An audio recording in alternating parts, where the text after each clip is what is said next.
करते हैं, ठीक है, मेरिस्टेमेटिक टिश्यूज, और एक हम पढ़ते हैं परमानेंट टिश्यूज, ठीक है। हमने मेरिस्टेमेटिक डिटेल में डिस्कस कर लिया था।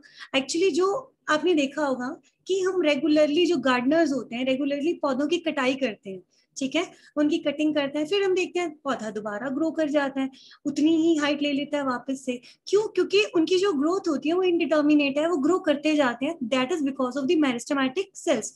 पौधे में कुछ ऐसी सेल्स होती हैं which keeps on dividing and redividing, right. अब ये लोकेशन के बेसिस पे हमने पढ़ी थी, अपाइकल मेरिस्टेम भी होते हैं, लिटरल मेरिस्टेम भी होते हैं, और एक इंटरकैलरी मेरिस्टेम भी होते हैं, ठीक है। कहाँ पे प्रेजेंट है उसके हिसाब से, जो टिप पे है बेटा दैट इज द अपाइकल, जो साइड्स पे है दैट इज द लिटरल, मतलब टिप पे जो होगा बेटा वो लंबाई बढ़ाएगा, जो साइड्स पे होगा वो चौड़ाई बढ़ाएगा। इंटरकैलरी ये ब्रांचिंग करता है, जो मतलब इनसाइड होते हैं और गैप्स में प्रेजेंट होते हैं, समझ आ रहा है। ये लेंथ को बढ़ाते हैं, ये गर्थ बढ़ाते हैं, गर्थ होता है बेटा चौड़ाई का बढ़ाना, ठीक है। इंटरकैलरी ये ब्रांचिंग में रिस्पॉन्सिबल है। जैसे आपने ये एक ट्री देखा है, यहाँ इंटरकैलरी है, यहाँ इंटरकैलरी है, यहाँ इंटरकैलरी है, ये सेल्स ग्रो करके एक ब्रांच यहाँ बना देंगे, फिर एक ब्रांच यहाँ, फिर एक यहाँ, ठीक है। अब जो साइड्स पे होगा, यहाँ वाला जो मेरिस्टेम होगा वो धीरे धीरे उस पौधे की क्या बढ़ाएगा, गर्थ बढ़ाएगा, चौड़ाई बढ़ाएगा। जो टिप पे होगा वो उसकी लंबाई बढ़ाएगा। These are the meristematic. Apical primary meristem होता है क्योंकि शुरुआत में बन जाता है, इंटरकैलरी प्राइमरी होता है लेकिन लेटरल बाद में बनता है, तो ये क्या होगा, सेकेंडरी। फिर हम पढ़ रहे थे परमानेंट। परमानेंट वो होते हैं जो एक वक्त के बाद डिवाइड करना बंद कर गए हैं, लेकिन एज एंड व्हेन रिक्वायर्ड ये फिर से डिवाइड कर सकते हैं, ठीक है। अब हमने इसमें सिंपल भी पढ़े थे और हमने इसमें कंपाउंड भी पढ़े हैं। कंपाउंड अभी हमारा चल रहा है, कंप्लीट नहीं हुआ है। सिंपल वो है जिसमें सारे सिमिलर सेल्स हैं। 3 पढ़े थे हमने इसमें, पैरेन्काइमा, कॉलेनकाइमा, ये बहुत इंपॉर्टेंट है बेटा, अच्छे से एक बार इसको रिवाइज कर लेना आप लोग, और स्क्लेरेनकाइमा। पेरेंट्स, कॉलन और स्क्लेरन ये लिविंग होते हैं और ये डेड होता है। पैरेन्काइमा जहां पे भी आ जाएगा ये फूड स्टोरेज करता है। कॉलनकाइमा और स्क्लेरनकाइमा स्ट्रेंथ प्रोवाइड कराते हैं, और कॉलनकाइमा फ्लेक्सिबिलिटी भी देता है। ये एक बार खुद से रीड जरूर कर लेना, मैं सिर्फ रिवाइज करा रही हूँ क्योंकि हम ऑलरेडी इसको कर चुके हैं।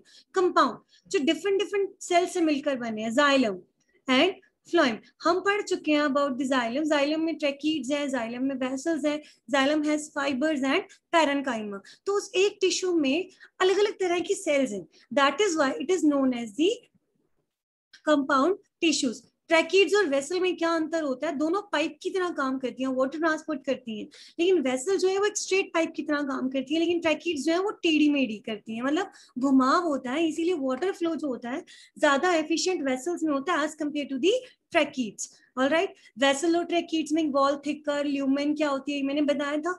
जब कोई सेल डेड हो जाती है, उसके बाहर लिग्निन डिपॉजिट हो जाता है, तो उसके अंदर का जो एम्प्टी स्पेस होता है हम उसको ल्यूमेन कहते हैं, ठीक है। पहले जो जाइलम बनेगा प्रोटोजाइलम, जो बाद में बनेगा वो मेटाजाइलम। 2 अरेंजमेंट होते हैं, एंडार्क और एक्सार्क। देखो ये मेरिस्टेमेटिक सेल है, मान लो ये छोटा वाला प्रोटोजाइलम में पहले बन गया, ठीक है। अब जैसे जैसे प्लांट ने ग्रो किया, ये वाली सेल्स ग्रो करके यहाँ मेटाजाइलम बना गई, फिर यहाँ वाली सेल्स यहाँ ग्रो करके मेटाबॉलिज्म, मेटाजाइलम। जैसे जैसे प्लांट की एज बढ़ती जा रही है वो मेटाजाइलम बन रहा है, लेकिन हो क्या रहा है, प्रोटोजाइलम अपनी ओरिजिनल जगह पे ही है, बाहरी तरफ। मेटाजाइलम अंदर अंदर बनता जा रहा है। Protoxylem is on the outer side and metaxylem on the inner side. तो इस कंडीशन को कहते हैं एक्सार्क। जब प्रोटोजाइलम बाहर की तरफ हो तो आप क्या कहोगे, एक्सार्क कंडीशन। आपको एक्सार्क अगर लर्न हो जाती है तो एंडार्क उसका उल्टा होगा। इसमें क्या होता है, प्रोटोजाइलम अंदर की तरफ धकेला जाता है, मेटाजाइलम बाहर की तरफ बनते हैं, तो इसको हम कहते हैं एंडार्क कंडीशन। रूट्स में एक्सार्क कंडीशन देखने को मिलती है, स्टेम में एंडार्क कंडीशन देखने को मिलती है। और 100% नीट के एग्जाम में यहाँ से ऐसे क्वेश्चन ना आए ये हो ही नहीं सकता, 100% यहाँ से क्वेश्चन आएगा ही आएगा, एंडार्क, एक्सार्क, ट्रैकीड्स पे, वेसल्स पे, ठीक है। अभी हम पढ़ेंगे फ्लोएम के बारे में, फिर हम टिश्यू सिस्टम पढ़ेंगे, उसमें से क्वेश्चन आएगा ही आएगा जरूर। जैसे हमने जाइलम पढ़ा, जाइलम वाटर ट्रांसपोर्ट में मदद करता है, ऐसे ही फ्लोएम है, फ्लोएम फूड की ट्रांसपोर्ट में मदद करता है। पौधों का खाना क्या होता है, सुक्रोज, कार्बोहाइड्रेट्स, ठीक है। एक चीज मैंने पहले भी बताई हुई है, जो प्लांट्स होते हैं बेटा फोटोसिंथेसिस करके अपना खाना बनाते हैं। ये अपनी नोटबुक में नोट कर लेना प्लीज, लिखा नहीं हुआ है। खाना जो बनता है वो ग्लूकोज की फॉर्म में बनता है, वो ट्रांसपोर्ट होता है सुक्रोज की फॉर्म में, और स्टोर होता है स्टार्च की फॉर्म में। ये चीज याद रख लेना, ये तीनों कार्बोहाइड्रेट है, ठीक है। बनता है ग्लूकोज की फॉर्म में, ट्रांसपोर्ट किया जाता है सुक्रोज की फॉर्म में, और स्टोर किया जाता है स्टार्च की फॉर्म में, ठीक है। फ्लोएम जो है वो एक परमानेंट कंपाउंड टिश्यू है। अब जैसे उसमें ट्रैकीड्स, वेसल्स, फाइबर्स थे ना, इसमें भी क्या है, सीव ट्यूब्स है, कंपेनियन सेल्स है। सीव ट्यूब और सीव सेल्स दो तरह की हैं। कंपेनियन सेल्स को हम एल्बुमिनस सेल्स भी कहते हैं। फ्लोएम फाइबर्स होते हैं जिनको हम बास्ट फाइबर्स कहते हैं, और एक होता है फ्लोएम पैरेन्काइमा। तो एक फ्लोएम नाम का टिश्यू 4 टाइप की सेल से बना हुआ है, क्योंकि ये चारों सेल्स अलग अलग हैं, that is why it is known as the compound tissue, ठीक है। सीव का मतलब होता है बेटा छलनी का काम करना। क्या होता है, ट्यूब होती है और उस ट्यूब में बहुत सारे छेद होते हैं, परफोरेटेड प्लेट होती है, जिससे क्या है खाना जो है वो मूव करता है। They have the perforation on the over the plate, और ये क्या है, ये फूड के ट्रांसपोर्ट में मदद करते हैं। ये सीव ट्यूब्स हैं। सीव सेल्स में क्या होता है बेटा, किसी किसी जगह पे छेद होती है, ये डिफरेंस है सीव ट्यूब और सीव सेल्स के अंदर। ये कई बार हम इग्नोर कर जाते हैं, लेकिन यहाँ से क्वेश्चन उठता है हमेशा। ये आपको डायग्राम बना हुआ दिखाया है, पूरी में छेद है इस तरीके से, सीविंग प्रॉपर्टीज जिसको बोलते हैं हम, इस तरह से होल्स हैं बहुत सारी, ठीक है। और एक ये है, इसमें क्या है कि यहाँ पे छेद है, फिर यहाँ है, कुछ जगह पे है, इसमें यहाँ है, फिर यहाँ। तो ये जो है बेटा, ये ट्यूब है, दोनों सीव है, सीविंग प्रॉपर्टी दोनों में, दोनों छलने का काम करते हैं। द पॉइंट इज कि अगर वो परफोरेशंस, अगर वो पोर्स यूनिफॉर्मली डिस्ट्रीब्यूटेड हो यहाँ पर, तो हम कहते हैं सीव ट्यूब। अगर वो गैप्स में हो कि इस जगह पे है, इस जगह पे है, फिर इस जगह पे है, फिर इस जगह पे, यूनिफॉर्म डिस्ट्रीब्यूशन नहीं है, तो आप कहोगे सीव सेल्स, ठीक है। फिर इनके बगल में एक सेल प्रेजेंट होती है जिसको हम कहते हैं कंपेनियन। अब मुझे एक बात बताओ कि ज्यादा अच्छा ट्रांसपोर्ट कौन कर पाएगा, वो जिसकी पूरी प्लेट में छेद है, या वो जिसके कुछ कुछ एरियाज में है। ऑब्वियसली यहाँ पे जो मूवमेंट है फूड की वो ज्यादा अच्छी होगी, क्योंकि यहाँ क्या है बेटा, छेद पूरी प्लेट में है। अब यहाँ है कहीं कहीं पे, तो यहाँ जो मूवमेंट है वो इतनी अच्छी से नहीं होगी। अब इनके बगल में एक सेल प्रेजेंट होती है, सीव ट्यूब के बगल में एक सेल प्रेजेंट होती है जिसको हम कहते हैं कंपेनियन। तो इनको कहते हैं सिस्टर सेल्स, ये बहनें होती हैं एक तरह से। इसका मतलब एक दूसरे के पास रहती हैं, कंपेनियन इसका मदद करती है। सीव सेल के पास जो सेल होती है उसको कहते हैं एल्ब्यूमिनस। तो ये दोनों सिस्टर सेल है और ये दोनों सिस्टर सेल है। कहने को सीव ट्यूब और सीव सेल सेम है, कंपेनियन और एल्ब्यूमिनस सेल सेम है, ठीक है। लेकिन सीव ट्यूब और कंपेनियन का कॉम्बिनेशन होता है, सीव सेल्स और एल्ब्यूमिनस का कॉम्बिनेशन होता है, तो ये आपस में क्या कहलाती हैं, सिस्टर सेल्स, ठीक है। सिस्टर सेल अब क्या होता है, एंजियोस्पर्म के अंदर, हायर प्लांट्स के अंदर एक पेरेंट सेल डिवाइड हुई और 2 डॉटर सेल बनाई। देख रहे हो यहाँ पे, डॉटर सेल का मतलब है एक तो है सीव ट्यूब, एक उसके बगल में छोटी सी सेल दिखाई दे रही है कंपेनियन सेल। क्या होता है, सीव ट्यूब में न्यूक्लियस नहीं होता, बट कंपेनियन में न्यूक्लियस होता है। ऐसे ही मान लो एक पेरेंट सेल है जो डिवाइड कर गई जिम्नोस्पर्म के अंदर, वो क्या बनाएगी, एक सीव सेल बनाएगी और साथ में क्या बनाएगी, एल्ब्यूमिनस सेल। सीव सेल में और एल्ब्यूमिनस सेल में दोनों में न्यूक्लियस होता है। ये चीजें बहुत ईजी हैं, लेकिन इतनी ईजी है कि इसको इग्नोर नहीं कर जाना, इंपॉर्टेंट बहुत ज्यादा है। हमने अब तक पढ़ा कि फ्लोएम नाम का एक टिश्यू है जो फूड की ट्रांसपोर्टेशन में मदद करता है। ये कंपाउंड है, इसीलिए कहते हैं कि 4 अलग अलग तरह की सेल्स का बना है, sieve tubes, sieve cells, companion cells या फिर albuminous cells, fibres and parenchyma, right. अब फाइबर वर्ड जहां पे भी आ जाएगा तुम्हें पता है कि स्क्लेरेन्काइमा होगा और ये स्ट्रेंथ देगा। पैरेन्काइमा जहां भी वर्ड आ जाएगा मतलब ये फूड स्टोर करेगा। What is the difference between sieve tubes and sieve cells, मैंने बताया परफोरेशन का अंतर है बेटा, यूनिफॉर्म है या गैप्स में, ठीक है। अगर आप फ्लोएम का सेक्शन व्यू देखो, साइड से देखो, तो ऐसे दिखाई देती हैं। ये सेल देख रहे हो, इसमें खूब सारे छेद हैं और इसमें खूब सारे छेद हैं, ठीक है। तो अब तुम्हें ये बताना है, अगर मैं इसको हाइड कर दूं कि ये नहीं बताया हुआ, आपको एक सेक्शन व्यू दिया हुआ है, आपसे पूछा गया कि बताओ ये एंजियोस्पर्म का फ्लोएम है या जिम्नो का, आप झट से पहचानोगे कैसे। आपको ये देखना है कि यहाँ पे सीव ट्यूब है या सीव सेल है। अगर यहाँ छेद पूरे में फैले हुए हैं, इसका मतलब ये सीव ट्यूब है, और सीव ट्यूब किसमें देखने को मिलती है? एंजियोस्पर्म में। यहाँ पे घुमाते हैं वो क्वेश्चंस, ठीक है। अगर ऐसा डायग्राम बना हुआ है कि गैप गैप में छेद है, तो ये तो भाई सीव सेल्स है, ट्यूब्स नहीं है। सीव सेल्स किसमें होती हैं? जिम्नोस्पर्म के अंदर। तो आप झट से पहचान, बाकी कुछ भी देखने की जरूरत नहीं है, आपको ये देखना है कि वो सीव ट्यूब है या सीव सेल्स है। तो आप यहाँ से पता लगा सकते हो कि ये फ्लोएम एंजियोस्पर्म का है या फिर जिम्नोस्पर्म का है। समझ में आया? अगर still you have any doubt मुझे मैसेज कर दो, मैं इसको रिपीट कर देती हूँ। फ्लोएम जो है फूड की ट्रांसपोर्ट में मदद करता है, जाइलम वाटर ट्रांसपोर्ट में मदद करता है। दोनों के दोनों क्या है? कंडक्टिंग टिश्यूज है। जो पहले फ्लोएम बनता है वो प्रोटोफ्लोएम, और जो बाद में बनता है वो मेटाफ्लोएम। ठीक है, जाइलम और फ्लोएम दोनों बंडल्स में भी पाए जा सकते हैं और सेपरेटली भी पाए जा सकते हैं। कर लोगे इसको? जाइलम फ्लोएम का एक एनिमेशन देख लेते हैं हम।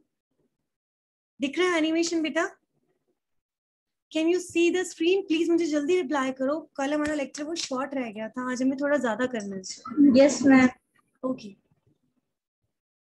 We just talked about the different types of plant cells, but now we need to understand how those cells organize themselves to form larger structures.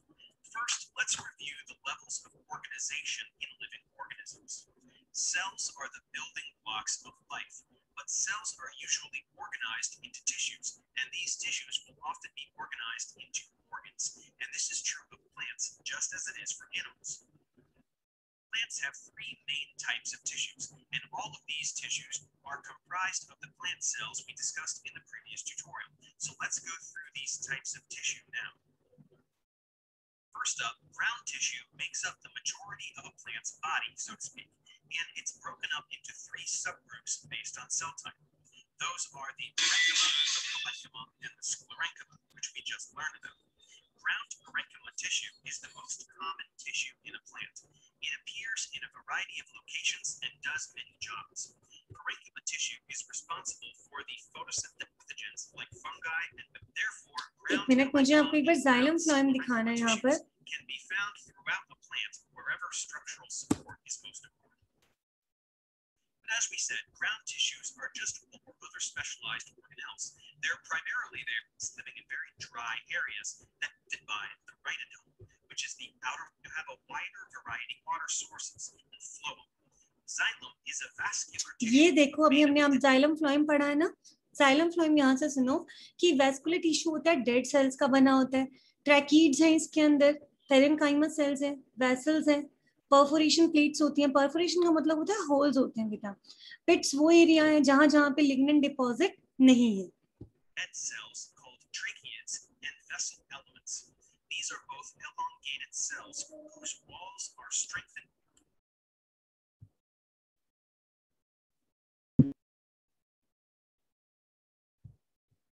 Consists of tubes.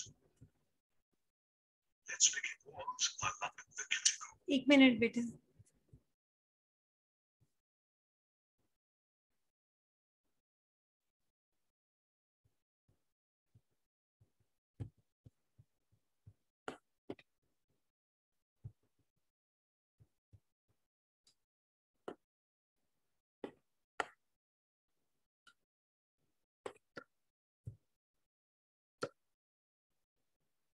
The body of a plant consists of various types of cells, which form different types of loss of water and medullary rings. यही देखो, xylem और phloem यहाँ पे एक बार explain किया हुआ है। The substance that makes woody plants so stiff and strong. Xylem is the vascular tissue responsible for transporting water and mineral nutrients upwards. ये देख रहे हो, जड़ों से वाटर और मिनरल्स को लेते हैं और वो ऊपर की ओर जा रहा है। ऊपर की ओर कौन लेके जा रहा है उसको? रेड कलर से जो मूवमेंट दिखाई दे रही है वो जाइलम है। जो ब्लू कलर से अब दिखाएंगे वो क्या होंगे? Phloem. The roots of a plant absorb water and minerals from the soil. This water is brought to the center of the root, where it encounters the xylem. Within the xylem, there are two kinds of transport tubes composed of the tracheids and vessel elements we just mentioned. Tracheids are smaller and tapered at each end, while the vessels consist of cells lined up to create tubes, which are also called xylem conduits. These conduits are around the width of a human hair and can be extremely long. Water is transported in a passive manner through the plant by pressure and chemical potential gradients. Specifically, this movement is driven primarily by potential differences in water caused by the negative pressure differential generated by the evaporation of water from the leaves. इसका मतलब है जैसे जैसे leaf से गर्मी में पानी evaporate होता जाएगा वैसे वैसे जड़ों से पानी ऊपर की ओर जाता जाएगा, तो नेगेटिव प्रेशर होता है जिसकी वजह से जो वाटर है वो ऊपर की ओर मूव करता है. This process is known as the cohesion tension mechanism or CT mechanism. Essentially, the water is initially pulled up through the xylem due to the cohesive and adhesive properties of water, in this case referred to as capillary action, which we discussed in the general chemistry series. But as the plant grows, there is never a break in the water column within the plant. As water evaporates from the leaves, it draws the water column upwards against gravity, causing tension. This process, which is responsible for the tension part of the CT mechanism, is known as transpiration, and it occurs when water evaporates from a plant's leaves into the air. So the mechanism of transpiration and the resulting surface tension at the stomatal openings pulls water molecules upwards to replace those lost by evaporation. This force is transferred through the plant's water columns down to its roots, where it causes more water to be pulled in from the soil. This continuous water transportation pathway is known as the soil-plant atmosphere continuum. So that covers the xylem. The other kind of vascular tissue we mentioned. हम जैसे अलग अलग पढ़ते हैं ना, but actually क्या है, ये टिश्यू है. उस टिश्यू में तरह तरह की सेल्स हैं. पेरेन्काइमा सेल्स अलग हैं, सीव सेल्स अलग हैं, ठीक है.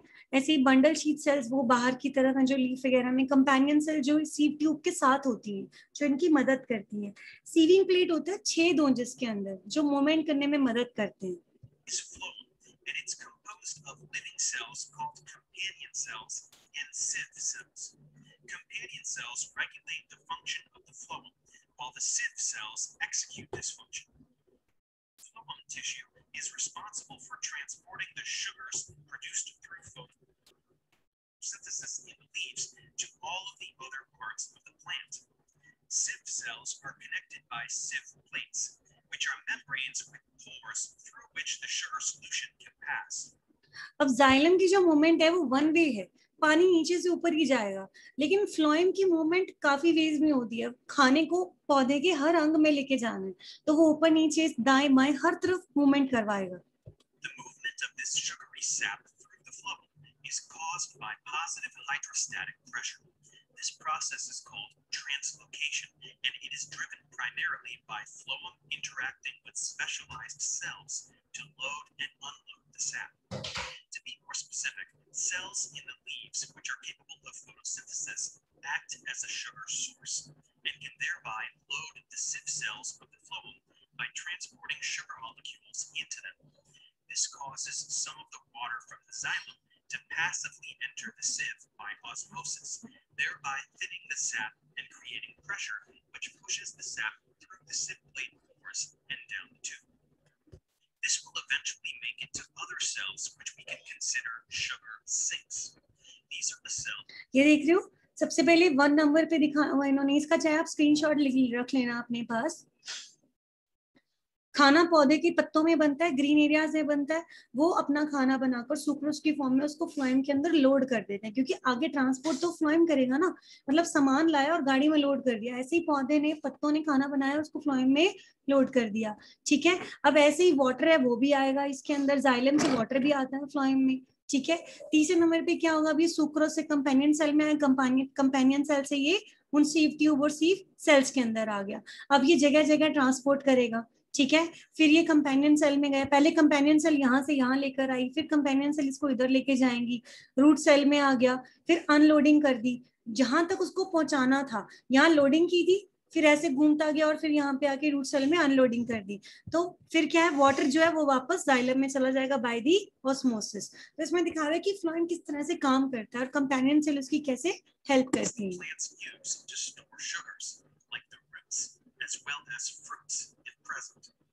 Here, cells actively transport solutes out of the sieve, producing the precise opposite effect as with the sugar source. This concentration gradient for the sugar from source to sink is what manifests the pressure flow through the sieve tube, and thereby the movement of sap through phloem. In this way, xylem and phloem vessels act sort of like the arteries and veins that comprise the circulatory system in our bodies, in that they shuttle important substances around so that they can be made available to all the cells in the organism. So that covers the 3 types of plant tissues, those being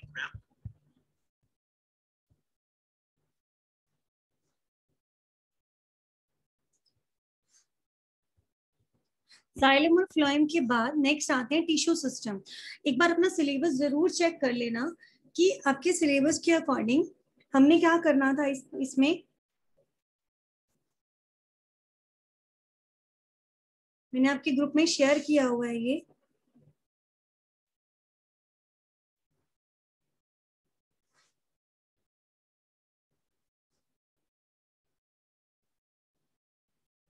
सबके पास group में syllabus होगा, एक बार जरूर check कर लेना chapter wise. Last year तो ये chapter ही नहीं था सिलेबस में। अभी क्या है, हमने डिफरेंट डिफरेंट टिश्यूज पढ़ने हैं, मेरिस्टेमेटिक परमानेंट वो हमने पढ़ लिए, जाइलम, फ्लोएम, पैरेन्काइमा, कोलेनकाइमा, जो स्टार्टिंग में टेबल बनाई थी वो हम डिटेल में कर चुके हैं। फिर है different type of tissue system in the dicots and monocot. Tissue system मैं अभी आपको कराने जा रही हूँ, epidermal tissue system, vascular tissue system, ये सब कुछ। फिर है सीधा सेकेंडरी ग्रोथ। तो हम इसमें अभी anatomy of root, anatomy of stem ये सब नहीं पढ़ेंगे, क्योंकि क्या होता है कि अगर सीबीएसई का बोर्ड का सिलेबस कट है तो उसके चांसेस हैं कि वो नीट में नहीं आएगा, लेकिन जो नीट के एग्जाम से पहले लेटेस्ट गाइडलाइन आती है उसके अकॉर्डिंग हम करेंगे। तो पहले हम एक बार सिलेबस के अकॉर्डिंग करेंगे, लास्ट ईयर हमने ऐसे ही किया था। फिर जो टॉपिक रह जाते हैं और टाइम बचता है उसमें हम एक्स्ट्रा वाला कर लेंगे, ठीक है। लास्ट ईयर तो काफी सारे चैप्टर्स ही नहीं थे तो बहुत सारा टाइम बच गया था। तो अभी क्या है कि इसको एक बार सिलेबस के अकॉर्डिंग टिश्यू सिस्टम करके फिर हम सेकेंडरी ग्रोथ करेंगे। नेक्स्ट टॉपिक है टिश्यू सिस्टम। अभी तक आपने पढ़ा जाइलम क्या है, फ्लोएम क्या है, parenchyma, collenchyma, sclerenchyma, meristematic, definitions और उनके अलग अलग टाइप्स पढ़े। अब आता है epidermal tissue system. Epidermal word जहां भी आता है वो आउटर कवर को रिप्रेजेंट करता है। हमारे शरीर की जो बाहर स्किन की जो बाहरी लेयर होती है, आपको पता है हमारी स्किन कई लेयर्स में, कई परतों में होती है। जो आउटर मोस्ट लेयर होती है that is known as the epidermis. In the similar way पौधे में भी जो आउटर कवर होता है वो कौन बनाता है, एपिडर्मल टिश्यू सिस्टम, ठीक है। तो अब सेल्स, एपिडर्मिस की जो सेल्स होती हैं वो फ्लैट होती हैं, थिन होती है और एज टू एज अरेंज होती है। मतलब अगर आप उसको ऊपर से देखोगे पतली सी परत दिखाई देती है, कोई गैप नहीं होता बीच में। और इनकी सेल्स में लार्ज लार्ज न्यूक्लियस होते हैं। साइड से देखो तो वो ऐसे हेक्सागोनल सेल्स दिखाई देती है और एक बड़ा सा न्यूक्लियस होता है। स्टेम ले लो आप, लीफ ले लो, इनमें क्या होता है आउटर लेयर, एक इनके ऊपर एक आउटर परत होती है जिसको हम क्यूटिकल कहते हैं। कभी देखा आपने स्टेम और पत्ते, उन पे पानी गिराओ तो वो एकदम से भीगते नहीं है, एक बार तो पानी नीचे गिर जाता है बूंद बन के, क्योंकि उस पे एक वैक्सी लेयर होती है, that is because of the cuticle. Cuticle जड़ों में नहीं होती। लीफ के अंदर अपर एपिडर्मिस पे स्टोमेटा प्रेजेंट होते हैं, लोअर एपिडर्मिस अपर एपिडर्मिस पे स्टोमेटा प्रेजेंट होते हैं, depending upon the type of the plant. Stomata क्या होते हैं, छोटी छोटी ओपनिंग्स होती हैं जो गैसियस एक्सचेंज में मदद करती हैं, ठीक है। वैसे तो एपिडर्मिस में क्लोरोप्लास्ट नहीं होता, सिर्फ गार्ड सेल्स ऐसी होती हैं जिनमें क्लोरोप्लास्ट होता है। तो हम कह सकते हैं कि एपिडर्मल जो सेल्स होती हैं they are the modified parenchyma sales.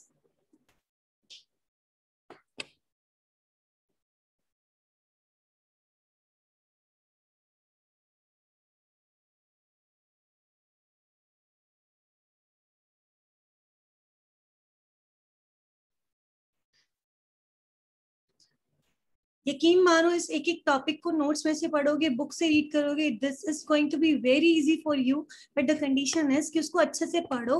Notes नहीं बनाने मत बनाओ, डायरेक्ट प्रिंट ले लो, लेकिन बनाओगे तो तुम्हारा एक बेनिफिट है उसमें, ठीक है। तो अब ये लगा लो कि पौधे की जो बाहरी परत होती है, लीफ की, स्टेम की, रूट की, हर अंग की जो बाहरी लेयर है that is the epidermal tissue system. Right. अब ये क्या होती है, इनमें क्लोरोप्लास्ट नहीं होता जनरली, बट गार्ड सेल्स में होता है। लीफ में छोटे छोटे से छेद होते हैं, नेकेड आई से नहीं दिखाई देते वैसे ये, ठीक है, माइक्रोस्कोप में क्लियरली दिखाई दे रहा है, जिन्हें हम क्या कहते हैं, स्टोमेटा। ये देख रहे हो, ये छोटी सी ओपनिंग है बीच में, दिस इज द स्टोमेटा। और इसके बाहर जो ये बड़ी बड़ी सी सेल्स दिखाई दे रही हैं, these are the guard cells. ये गार्ड सेल्स की शेप अलग अलग होती है बेटा। अगर ये बीन शेप्ड है, बीन शेप्ड अगर आपको दिखाई दे, आप उसी वक्त समझ जाना कि पौधा जो है वो डाइकॉट है, दो कॉटिलेडन वाला पौधा है, मतलब बीन शेप ऐसे। और ये बीच में जो छेद है, क्या होता है, ये जो छेद होगा यहाँ पे जो वॉल है वो थिक होती है, बाकी सारी वॉल थिन होती है। रीजन, क्योंकि जब कल को ये स्ट्रेच होती है, छेद खुलता है, तो ये यहाँ से ज्यादा स्ट्रेच ना हो, ठीक है। इसके बाहर जो ये सेल अरेंज है, जिनको हम कहते हैं सब्सिडरी सेल्स, क्या होता है, एंडोस्मोसिस होगा पहले। एंडोस्मोसिस मतलब वाटर अंदर की ओर मूव करेगा, जैसे ही पानी अंदर जाएगा, गार्ड सेल्स जो है वो रिजिड हो जाती हैं, पानी भरता जाएगा, फूल जाएंगी, हार्ड हो जाएंगी, फैलनी शुरू करेंगी। लेकिन ये जो थिकर पार्ट होता है, ये ज्यादा स्ट्रेच नहीं होता, बाहरी पार्ट ज्यादा स्ट्रेच हो जाता है, और स्टोमेटा जो है वो ओपन हो जाते हैं। गार्ड सेल्स के अंदर रेडियली अरेंज्ड फाइबर्स होते हैं, जिसकी वजह से वो खिंचती है बाहर की तरफ, ठीक है। This central opening is known as the stomata. Epidermal cells जो इसके बाहर प्रेजेंट है, उसको कहते हैं सब्सिडरी सेल्स, ठीक है। ये जो सब्सिडरी सेल्स होती हैं, ये एक तरह से न्यूट्रिएंट सप्लाई का काम करती हैं। तो जितनी भी एपिडर्मल सेल्स हैं, ये क्या है, मॉडिफाइड पैरेन्काइमा सेल्स। ये इन्होंने सिर्फ ये दिखाया कि डाइकॉट का स्टोमेटा कैसा होता है। मोनोकॉट के स्टोमेटा की जो गार्ड सेल्स होती हैं वो डंबल शेप्ड होती हैं, इस तरह से, मतलब एक सेल ऐसे है, फिर एक सेल ऐसे शेप की है, यहाँ पे जो ओपनिंग बन गई, this opening is known as the stomata. Mechanism वही का वही है सारा का सारा। बाहर जो सेल है सब्सिडायरी सेल्स हैं, वाटर मूव करेगा, गार्ड सेल्स रिजिड हो जाएंगी, फैलने लगेंगी, और ये जो है वो ओपन हो जाएगा। स्टोमेटा कब ओपन होगा, जब पानी अंदर जाएगा। डाइकोट्स में upper surface of the leaf is covered with the cuticle, और स्टोमेटा कहाँ होते हैं, लोअर साइड पे होते हैं। मतलब जैसे मान लो ये लीफ है, इसकी अपर साइड पे तो क्यूटिकल रहेगी, और लोअर साइड पे आपको ऐसे स्टोमेटा देखने को मिलेंगे, ठीक है। मोनोकोट्स में क्या होता है, दोनों तरफ स्टोमेटा होते हैं, यहाँ पे भी स्टोमेटा है और यहाँ पे भी स्टोमेटा है। तो ये चीजें डिफरेंस याद रख लेना डाइकोट्स और मोनोकोट्स में। ये डाइकोट मोनोकोट जब मैं बार बार बोल रही हूँ, ये क्या है, सीड आप देखते हो, मैंने बताया मैं, सीड के अगर दो पीसेस हो जाते हैं वो डाइकॉट्स हैं, अगर वन सिंगल वो होता है तो वो क्या है, मोनोकोट है। आउटग्रोथ्स, हमने पौधे, जैसे हमारे शरीर पे बाल होते हैं, पौधों में भी छोटे छोटे हेयर लाइक स्ट्रक्चर होते हैं, जड़ों में भी होते हैं, स्टेम पे भी होते हैं, तो वो क्या है, एपिडर्मल एक्सटेंशन होते हैं, मतलब एपिडर्मिस से ही बाहर निकलते हैं। बालों का काम क्या होता है, एब्जॉर्प्शन में मदद करते हैं, प्रोटेक्शन में मदद करते हैं। ऐसे ट्राइकोम्स होते हैं, बालों से थोड़ा हार्ड स्ट्रक्चर होता है ट्राइकोम। ये यूनिसेलुलर भी हो सकते हैं और मल्टी सेलुलर, मतलब कई सेल्स के भी बने होते हैं। ट्राइकोम्स क्या काम करते हैं, प्रोटेक्शन देते हैं, पानी ज्यादा लॉस नहीं होने देते। कभी कभी ये एसिड्स, कुछ जहरीली चीजें, इरिटेंट भी रिलीज करते हैं, ताकि उस पौधे को कोई एनिमल खाए नहीं। अगर एक एनिमल उसको खाने आया और कोई ऐसा केमिकल उसकी बॉडी में चिपक गया, इरिटेशन हुई, तो वो दोबारा उसके पास नहीं आएगा। तो ये प्रोटेक्शन में मदद करते हैं। Epidermal tissue system is very simple, और ये बाहर से देखने में यूनिफॉर्म सा दिखाई देता है, यूनिफॉर्म अपीयरेंस होती है इसकी। इस एनिमेशन में देखना है इसको, तीन टिश्यू सिस्टम है, epidermal tissue system, vascular tissue system and ground tissue system, ठीक है।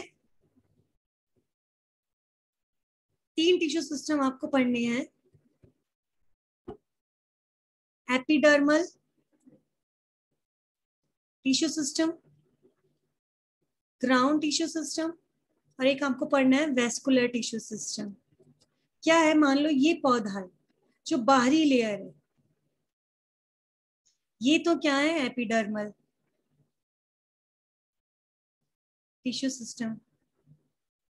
सेंटर में जाइलम और फ्लोएम प्रेजेंट है, ठीक है। ये क्या है, जाइलम, और ये क्या है, फ्लोएम। ये जो बीच का जो ये मटेरियल भरा है, एपिडर्मिस और जाइलम और फ्लोएम के बीच का, ये ग्राउंड मटेरियल है, filling tissue.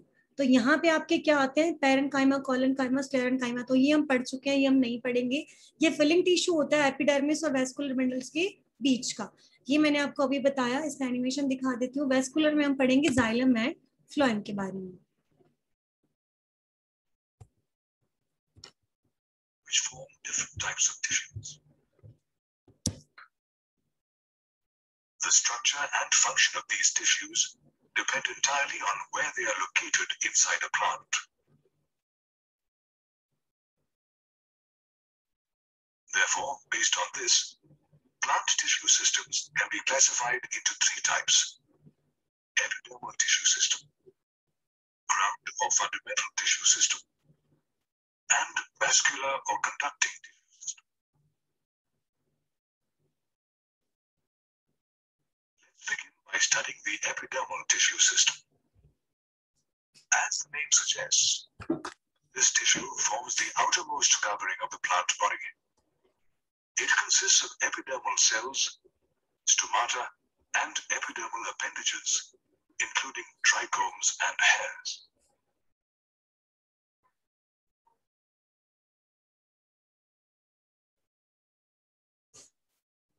Epidermis refers to the outermost layer of the primary plant body.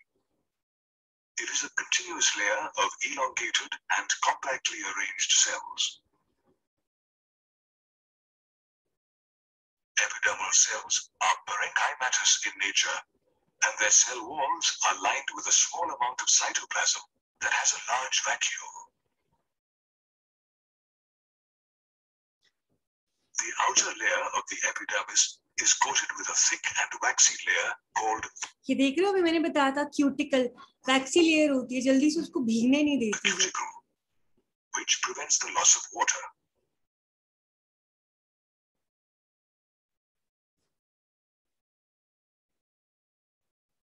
Stomata are present in the epidermis of the leaves.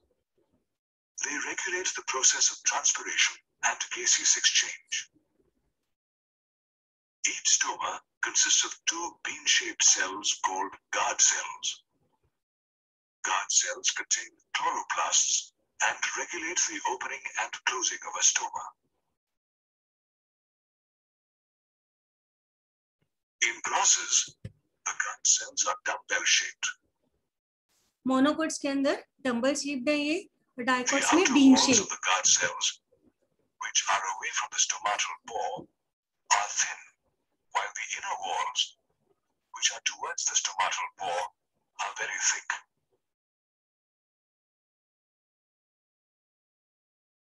When the epidermal cells associated with the guard cells become specialized in shape and size, they are known as subsidiary cells.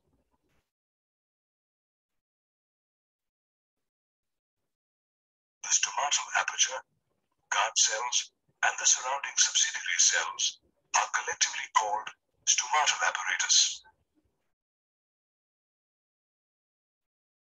The epidermal tissue has epidermal appendages such as hair and trichomes. The root hairs are unicellular elongations of the epidermal cells, and they help absorb water and minerals from the soil. The epidermal hairs on the stem are known as trichomes. They may be branched, unbranched, soft or stiff, and may also be secretory in function. Besides this, trichomes prevent loss of water due to transpiration.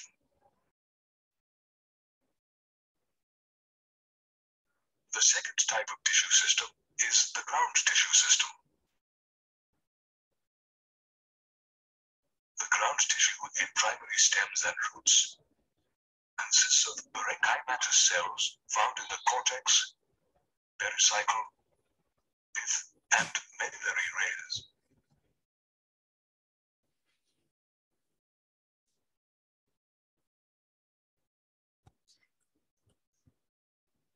In the leaves, ground tissue is composed of thin-walled chloroplast containing cells. Ground tissue मैं आपको कल lecture में कराऊंगी. फिलहाल आप एक बार epidermal tissues के बारे में अच्छे से पढ़ लीजिएगा, नोट्स में से कंप्लीट कर लो, उसको कल का दिन है जो पेंडिंग है वो कर लो. इसके बाद सिर्फ ये टिश्यू सिस्टम करके हम लोग सेकेंडरी ग्रोथ पढ़ेंगे. इट विल टेक 2 और 3 days मैक्सिमम. फिर एक टेस्ट करके नेक्स्ट चैप्टर करेंगे और ये यूनिट हमारी कंप्लीट हो जाएगी. ठीक है.